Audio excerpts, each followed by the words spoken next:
Hey everybody, welcome back to The Wealthy Sailor. So today we're going to be talking about how accurate are stock pickers. The theme of the video pretty much is it better to time the market or put time in the market? And I know the simple answer is it's 99% of the time it's better to put time in the market rather than try to time it and try to come out. And I know that sounds counterintuitive to what I'm currently trying to do because I made videos before where I specifically try to buy certain stocks if I think something's going to happen with them.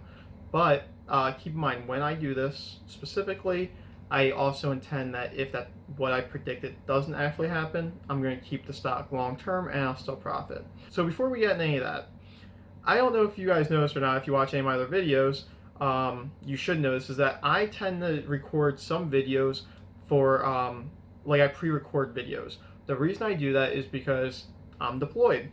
And sometimes I get really busy. Like there'll be like 5-6 days where I just don't have the time to record a video. And then what I'll do is I'll be doing research and stuff, and in one day I'll record 3 or 4 videos.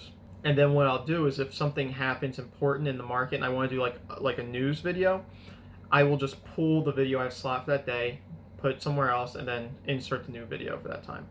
Well, so right now I'm working on a video about business ethics. And as you research this, of course, I found out about this guy named Martin Scorsese, not Scorsese, that's the director. Martin Shkreli, I think is his name. Pharma Bro. Okay, so I'm going to end up probably talking about this guy for longer than I should. But Pharma Bro is basically, we've all seen the meme. He has a really punchable face. And in fact, interesting thing, if you Google the most hated guy in the world, his name comes up. Like, forget Osama bin Laden, forget Saddam Hussein or Hitler, Stalin, Mao. No, this guy's picture is on the Google search images like 25 of the top like 30 times, which is super funny.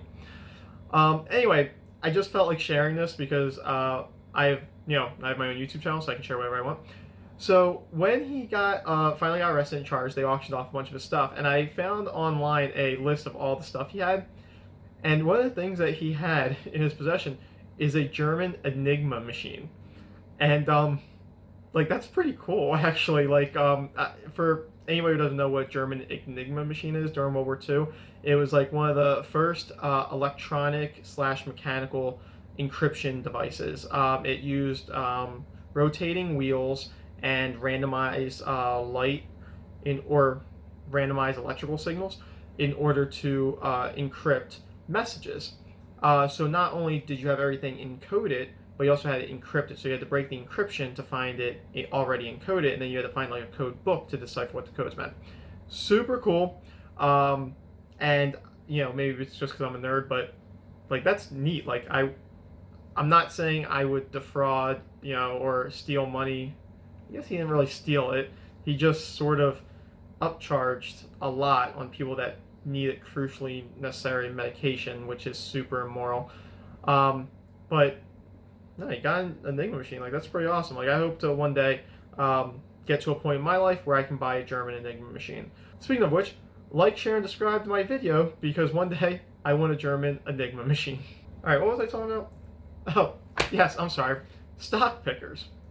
Okay, so basically, I don't really believe in people picking their own individual stocks in most cases. There's always the exception and stuff, but the thing is that I personally view it as a gamble.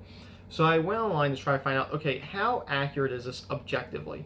And the thing is, if you look it up, you find a torrent of articles about mutual funds and how profitable mutual funds are. But luckily, motleyfool.com actually did a really well-written article about how the thing is about mutual funds is that you only hear about the ones that outperform indexes. The thing is that most of them do not.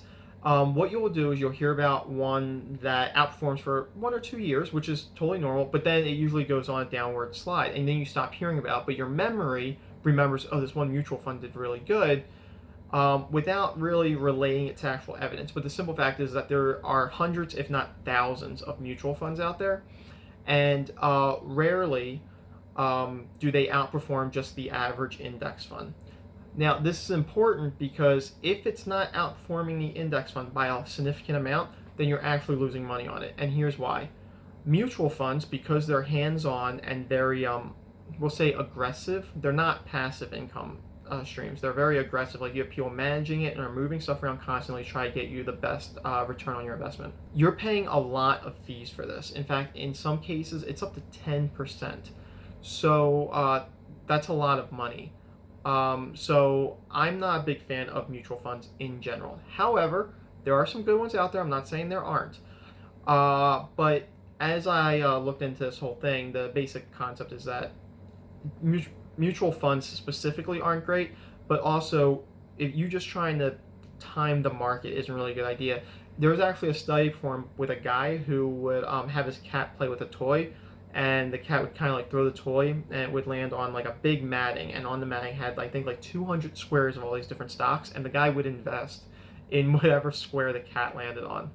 So but by doing that, he actually outperformed the index funds that he was using as a control for this experiment. The reason this experiment's important is because it proved that you can just randomly pick them, and if the market's already on its way up, then you're gonna probably do fine.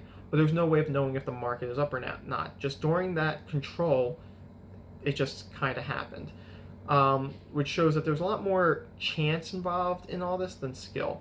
So what I do and what I've been preaching is find a well-diversified index fund or a very low-fee mutual fund that is looking for long-term returns. Not like, don't get sucked in by the whole thing like, oh, well, we can give you 15% a year. But by the way, never invest in anything that says that they're going to give you 15% a year, because that's just an outstanding number. Like that's like getting into the realm of like Bernie Madoff type of thing. Like I think he was saying like 18% per year is what he was returning people, and that turned out to be a massive Ponzi scheme. So be careful about stuff like that. For the sake of your long-term investments, expect about 8% per year on good years on average, and it's going to go down when the market goes down. Personally, I'm thinking the market's going to go down probably December, January. So I don't like to put dates on it, because then if you watch this after that date and it didn't go down yet, you're like, oh, you're wrong. I'm like, well, I'm giving you my best guess. Like, I'm not an expert in this, all right? I'm just telling you what I'm planning for.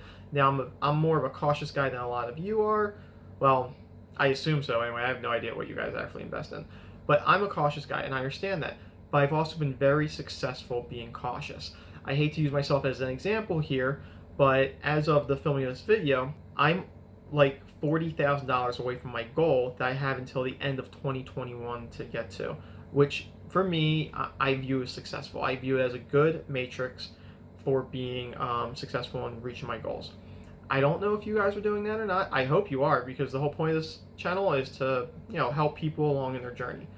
But because of that, and because I've been successful with it, I'm very much slide towards the whole safe and long-term approach. Now, what I was saying earlier in the video is that I don't always do this, because I do have a Robinhood account, by the way, Robinhood below, because right now I'm never going to get monetized because I keep talking trash about expert options, which seems to be the main people who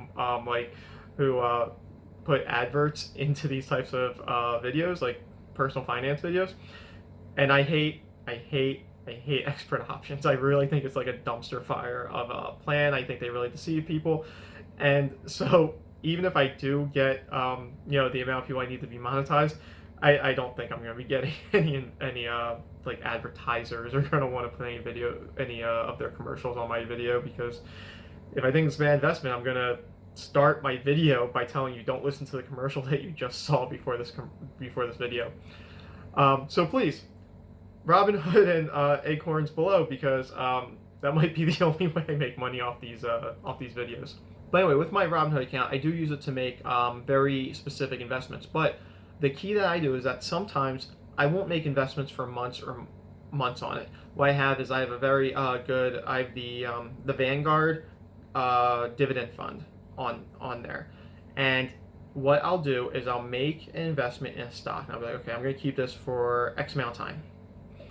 Once that time's up, if the stock is up, I just sell it. I'll take my wins and I'll sell it off. I'll pay the taxes on whatever I made or whatever. And then I'll reinvest that money into something else. But if there's nothing else available, I just put into a dividend fund. That way, at least I'm collecting something. The dividend fund, I think the Vanguard dividend fund is like 4.5% or 5%, something like that. but I still collect something. So I'm like, okay, that's better than nothing. And then what I'll do is I'll just take money out of there when it comes time to find a new, I call them troubled assets, but they're not necessarily troubled. They're just assets that I think are going to do something special coming up, which makes it easier for me to predict it. I generally don't have a feeling that I'm going to beat a team of statisticians and accountants and lawyers who are, their whole job when they work for these big firms is to do analytics and figure out all this stuff. They're the ones going through all of the earning reports and all that stuff. I don't go through all that stuff. I read articles about other people who've gone through that stuff, but I don't go through it myself. So I don't have the delusion that I'm going to be able to beat them. However, there are certain times where I can see like certain panics in the market that I think maybe I'll be able to, play on. Sometimes I'm right, sometimes I'm wrong. Most of the time I'm right though, but again, I'm also very careful about doing it. When Toyota was having a problem with their brakes and cars were crashing in because for some reason people couldn't figure out that if your accelerator in your car is depressed and you step on your brake will override your accelerator. You will mess up either your engine, your clutch, or your torque converter, but your car will stop. Or, I don't know, in automatic transmission cars, you don't even need to press the button in to switch your car from drive to neutral. Your engine will rev out of control, and it might actually blow your engine. But you won't be accelerating uncontrollably down the freeway. So anyway, people would freak out over this. And they sold up a bunch of stock, and I bought it because I'm like, well, Toyota's not going to go out of business for this. Like, they're going to maybe pay some fines. They're going to have to, I think there was a couple deaths. So that's sad, and I shouldn't downplay the deaths. So, that's terrible. But it was good for what I was looking for because I want the stock to go down, and it did. So, immoral, maybe. But anyway, I ended up buying it. It ended up shooting back up a couple months later, and it was fine. So, except for the deaths. Kind of feel bad about kind of profiting off the deaths, but I did it indirectly, so I think I'm okay because I'm in a gray area. Well, anyway, guys, thanks for watching my video. To recap, don't try to beat the market. Slowly invest over time and keep your money in there. Don't expect quick returns. Expect a 6 to maybe 10% yield per year. And statistically, you're not going to be able to beat the index funds. So just stay with the index funds, in my opinion. Anyway, guys, thank you for watching. Give me a share, like, subscribe, please. I'm trying to get monetized because I like money. So if we can monetize the channel, that really helped me out a lot. If you watched to this point in the video, you're the real MVP because most people don't. So thank you for watching and keep saving.